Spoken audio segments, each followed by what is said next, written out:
inde i København på Ny Kongensgade. Og vi er taget ind, og hvor jeg skal snakke med Caroline, som er stifter og founder af caféen. Velkommen til, Caroline. Jeg kunne godt tænke mig at høre mere om, hvorfor har du startet det her? Jamen, det har vi, og det har jeg sammen med min mand. Det har vi, fordi at vi elsker kakaoen. Og en af grundene til, at vi elsker kakaoen, er jo, at vi er helt vilde med selvfølgelig det, man kan lave fra kakaobønnen. Men da det ligesom gik op for mig, hvor mange mineraler og vitaminer der er i kakaoen, så tænkte jeg sådan, hvorfor er det ikke lige, at vi gør det her på en ordentlig måde? Eller på en måde, hvor vi både får noget, der er lækkert, men også får ernæring fra kakaoen. Ja. Altså, så du blev nysgerrig på, sådan, altså, hvad sker der egentlig, eller hvad er det egentlig, der er bag hele kakaoprocessen, eller hvor kommer den fra, eller og hvordan er det derfor, du har startet det, eller tænker? Altså grunden til, at vi startede det her, det er, at vi har boet mange år i Australien, og min mands baggrund er kok og økologisk landmand. Jeg har en helt anden baggrund, jeg er psykoterapeut, men vi vil rigtig gerne lave noget sammen. Og det vi har brugt meget af vores liv på, det er at leve på økologiske, biodynamiske gårde. Så det der med, hvor kommer maden fra, synes vi er ret vigtigt. Eller det interesserer i hvert fald også. Det er der, vi har noget passion. Og da jeg så går forbi det her skilt, hvor der står Raw Organic Chocolate, som betyder rå økologisk chokoladekursus, tænker jeg, det skal jeg lige forstå. Hvad er det? Og så går det jo så op for mig, alle de her mineraler og vitaminer, som kakaobønnen har at byde på. Og det er jo kakaobønnen. Så gik jeg hjem til allerne og sagde, nu har jeg det. Nu ved jeg, hvad det er, vi skal lave. Vi skal lave noget lækker chokolade. Og så gik vi også i gang med at lave vores spreadtænder. Så kommer vi til Danevang igen, og havde lyst til at lave et sted, hvor folk kunne opleve den sådan autentiske kakao. Og derfor ville vi gerne servere det, vi kalder æstetisk chokolade eller kakao, varm kakao, som så vi serverer med chili, ingefær, kanel eller kakaonips. Der er også sådan den traditionelle kakao, men det får at opleve, at man en gang imellem kan det godt være, at man tænker, nu har jeg drukket 3 kopper kaffe, nu kan det godt være, at det bliver lidt for meget. Så der er kakaoen, kan virkelig noget. Så I startede ikke i Danmark, kunne jeg forstå? Eller nej, hvor var det, I startede henne? Så vi boede i Fremantle, som er lidt uden for Perth, som er Western Australien. Ja. Så der startede vi op, og over 5 år fik bygget det op, og solgte det til forskellige butikker og caféer. Var så heldig at få det solgt, så vi kunne komme hjem igen. Få en container, eller købe en container, og så lande igen i Danmark. Ja.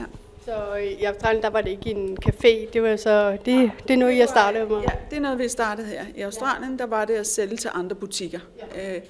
Men specielt min mand Allan ville rigtig gerne have en café, og jeg tænkte, det er en god idé, det der med, fordi så kan man bedre opleve, hvordan kan kakaoen også bruges på den måde her. Og hvornår startede I den her café her? Jamen, vi åbnede i oktober 22. Ja. Så lidt over et år nu, ikke, har vi været her. Som sagt, så ligger vi i Ny Kongensgade inde i det, man ligesom kalder museumskvarteret. Og folk langsomt finder ud af, at vi er her. Så det er vi jo super glade for.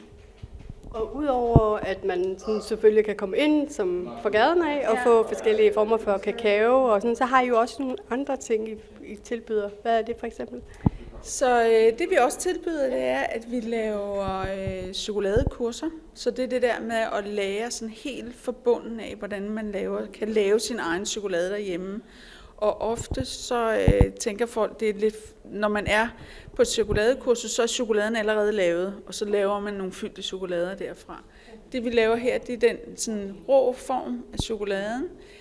Så du laver selve chokoladen, og så laver du fyldte chokolader. Så man kan gå hjem og lave nogle lækre sådan snacks til sig selv. fordi det chokoladen er lavet af, det er rå økologisk kakaopulver og kakaosmør og agave. Så det er en lidt anden måde at lave chokolade på.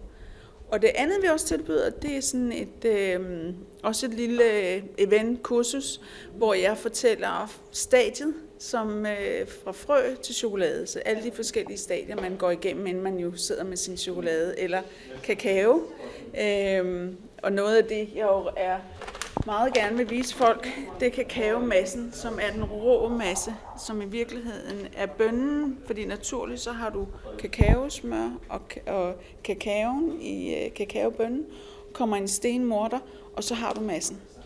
Og det er det, man kan lave lækre varme kopper kakao af, men også i salat eller i granola. Og det er blandt andet også det, der bliver brugt i ceremonier, kakaoceremonier. Ja. Og det er så det sidste, vi begynder at lave, det er at lave sådan en kakaocirkel, det jeg kalder jeg dem her. Så det er lidt det, vi tilbyder ud over vores varme kakaoer. Så hele den her med at starte op og med kakaoen, altså det er noget, der altid har ligget hos dig, eller hvordan var det bare sådan en idé, eller du tænkte bare, det her, det var lige, det var det, passionen lå, eller ligger? Det er jo det der med de der besønderlige veje, vi tager i livet nogle gange. Jeg er sådan en, der har rejst meget, og sådan mit første startup var sammen med 3 andre kvinder, da vi rejste sammen, der lavede vi sådan nogle hair wraps. Så jeg har tit, eller sådan nogle gange, du ved, lavet forskellige ting til at forsørge mig selv i forhold til, hvad man har gang i. Men det er første gang, at jeg sådan på den måde har skabt en forretning. Og gå ind i det. Så det er, der er mange ting at lære. Men det er også spændende. Ja. Jeg har jo mødt jer på, det var faktisk der, jeg mødte jer første gang, det var på sådan en madmesse. Ja. Og hvor jeg tænkte, det her, det var jo meget interessant også, fordi jeg synes, der mange, det er jo også, vil jeg sige, det er jo også plantebaseret eller vegansk, man kan få hernede. Det er jo muligheder for, det er også, det gør jeg også meget i. Både også det økologisk noget af det også, eller er det bare det hele? Det her? Ja, så alt er økologisk. Tak for, at du lige minder mig om det. Ja, så alle de ting, vi selv producerer, er økologisk.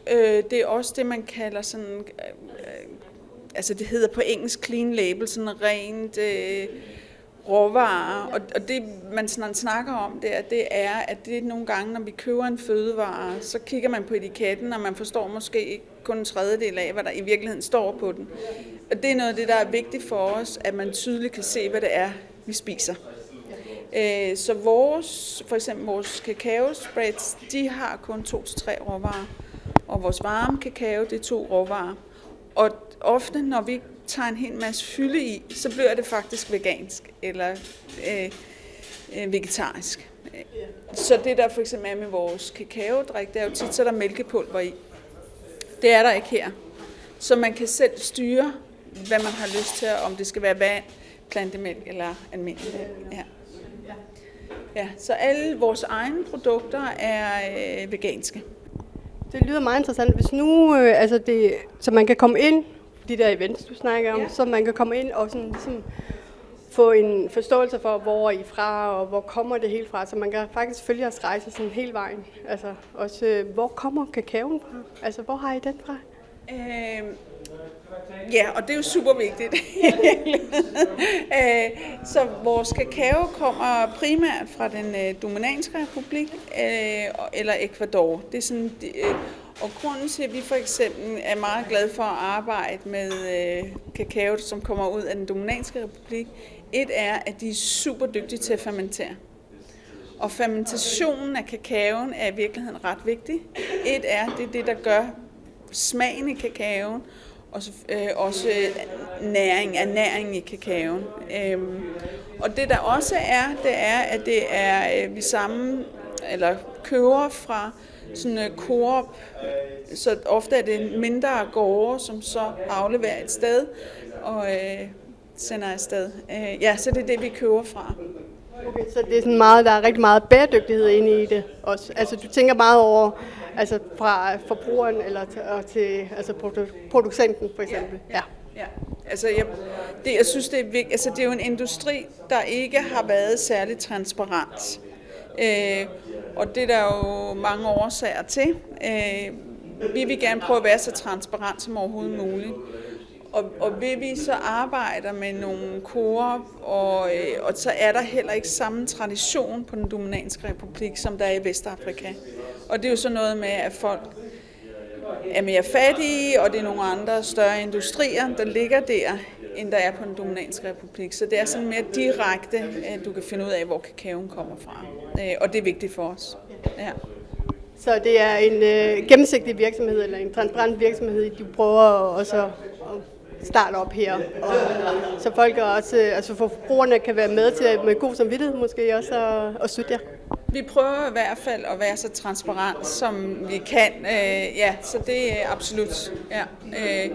Og det er jo det, i virkeligheden, hvis vi spiser kakaoen på den gode måde, eller det er lavet nogle ordentlige råvarer, så kan man absolut spise det med god fornuft. Og samvittighed, det var det. Ja. Jeg synes, det har været rigtig spændende lige at høre lidt om, og jeg håber selvfølgelig, der kommer flere ind på et eller andet tidspunkt. Og så vil jeg bare sige tusind tak, fordi vi måtte komme forbi og se på din lille café. Og her alt held og lykke fremover. Tak for, at I kom.